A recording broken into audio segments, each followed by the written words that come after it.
In just hours from now, Biden is set to address the 77th session of the United Nations General Assembly. This is the first in-person UNGA meeting since the pandemic began. It is also the first time all world leaders are meeting after the Russian invasion of Ukraine. Biden may have only 15 minutes to speak, but the United States president has a lot of issues to address. So what will Biden's speech focus on? First, the Russian invasion of Ukraine. Biden's UNGA speech comes just hours after Putin announced a partial mobilization of troops.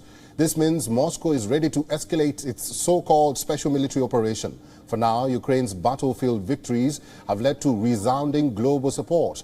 What Kyiv hopes for now is more international support and more weapons from the United States. Biden's speech will obviously call on the world to support Ukraine. It will also address the question of reforming the Security Council. The United Nations Security Council is composed of 5 permanent members with veto rights: China, France, Russia, the United States, and the United Kingdom. There are also 10 non-permanent members elected by the UNGA. The question of reforming the United Nations Security Council has raised by nations like India for a long time. But this is the first time in years that the United States says it wants to work on it. This is because of Russia and China's presence on the council. However, his speech will not just be dominated by the Ukraine war. Biden will highlight issues like global food security, the necessity to fund the fight against pandemics, supply chain problems, and the climate crisis. The other issue that the United States president may tackle is the Iran nuclear deal. Washington says it does not expect breakthrough on Iran nuclear deal at the United Nations, but it remains open to both sides resuming compliance. Meanwhile, Iran has already repeated its call for guarantees ahead of the United Nations visit. However, President Ibrahim Raisi ruled out a meeting with Biden on the sidelines of the UNGA.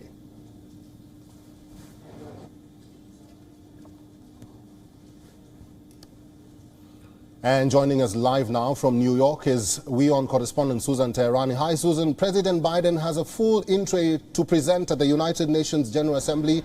Do we have a statement or word from the White House about the president's planned speech?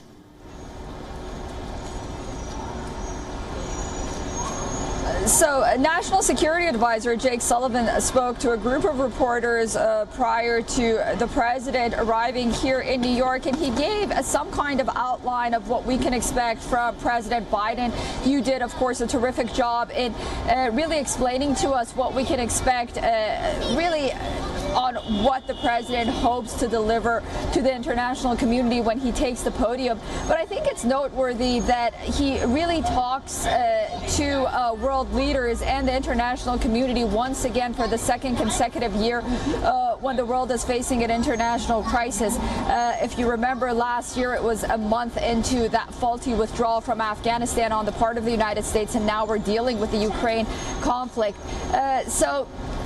We'll have to see whether or not his speech will be instrumental in rallying more countries in supporting the initiative in opposing Russia in the war in Ukraine. We do know that, Western countries and a lot of other countries right now really are calling on Russia to step back and put an end to this war. But then there are others who have remained, neutral, which Emmanuel Macron called complicit. The important thing is whether or not Biden will be successful in swaying those countries and those nations.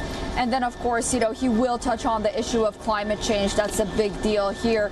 And then the main focus, of course, is going to be, because the issue of China is so important, the main focus is going to be the conflict between democracy and autocracy. We're really going to hear about that as well.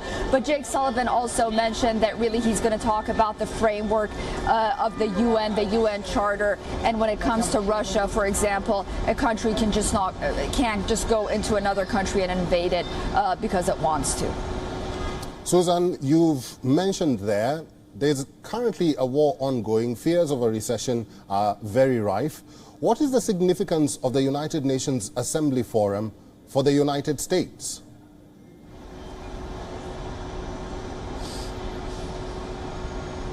Yeah, you know, it's interesting. There are a lot of questions right now on the relevance of the General Assembly at a time when the United States is facing so many problems here at home.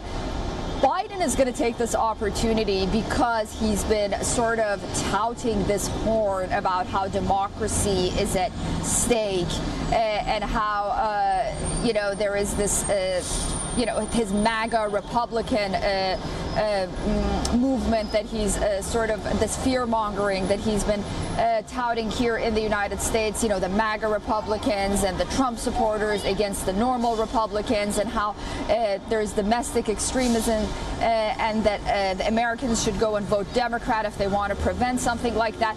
You know, all of that, when he goes on the podium at the United Nations and presents how democracy is at stake, and this is a fight to really uphold democratic values in the international community, then, you know, he's going to tie that into this sort of upholding the pillars of democracy here at home in the United States as well. And then, you know, he can sort of move on and tie that when he comes back home, whether or not it's in an election year or for the midterm elections as well. But the United States is facing its own problems, and, you know, many will argue that, you know, it has to solve its own problems at home before it goes and tries to solve other people's problems abroad, and Americans will argue that.